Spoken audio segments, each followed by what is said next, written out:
Atatudou, menar jogana, irie e vo gret ur rekipe evit un deg meuren bennak.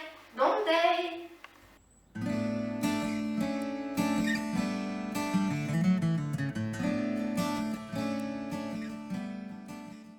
Ret e vo deoc'h kap daou u, 100 gram warn-ugent sucre a 100 gram chokolat.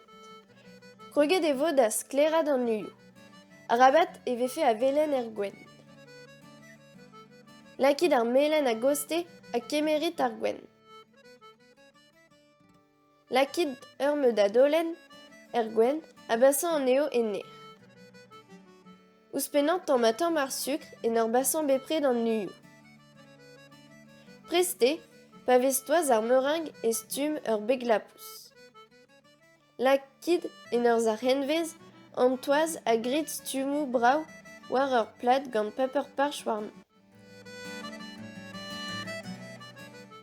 Lakit er forn da 100 ugent derez e pat 30 minuten.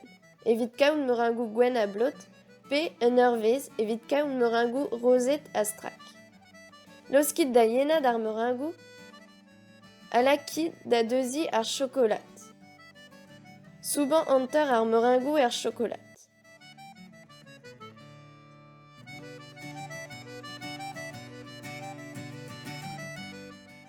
Setu preste, no peus nemet da tamm va vremañ. Kalant vat!